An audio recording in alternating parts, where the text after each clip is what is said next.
J'aime lire, j'aime tricoter, j'aime partager les histoires de ma vie. Je m'appelle Constance, j'ai 27 ans. Je suis née et j'ai grandi à Las Vegas.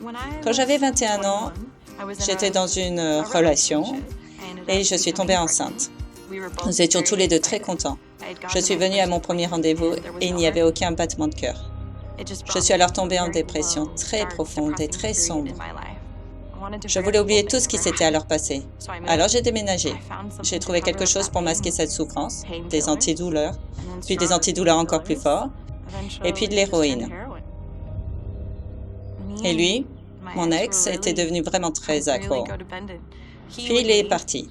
J'étais alors toute seule à la maison et passais quasiment toute la journée allongée sur son canapé ou au lit, regardant, enfin, je veux dire, que la télévision était allumée, mais je ne sais pas si je la regardais vraiment.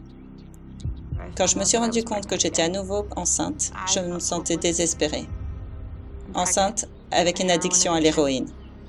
Je ne prenais aucune pilule contraceptive. Je ne prenais aucun rendez-vous chez le médecin parce que je savais ce qu'ils allaient me dire. Mais je ne pouvais ignorer une grossesse. Alors en décembre 2011, je donnais naissance à un petit garçon qui avait des complications et était en sevrage et très maigre, ce qui est signe de drogue. Et il y avait un mandat d'arrestation de 100 000 $ sur moi. Le médecin me prit l'enfant.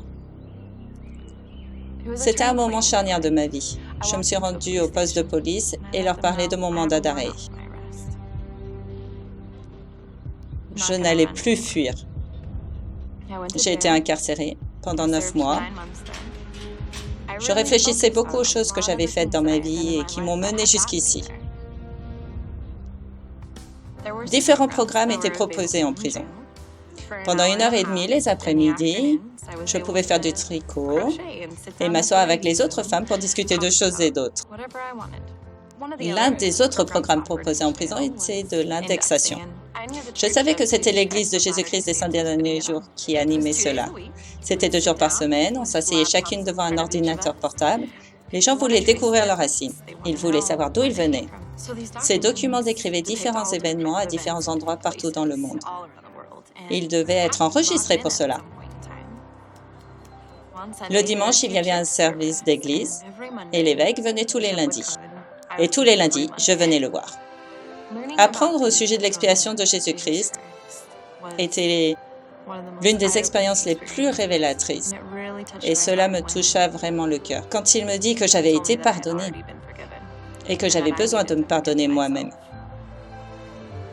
J'ai été libérée en septembre 2013. J'ai embrassé ce que j'ai lu dans le livre de Mormon. J'allais toujours à l'église et le premier week-end de février, je me suis faite baptiser. Je voulais savoir ce que ma famille avait traversé. J'étais alors surprise car je retrouvais de plus en plus de générations de ma famille. Et certaines d'entre elles étaient membres de l'Église. J'étais très heureuse.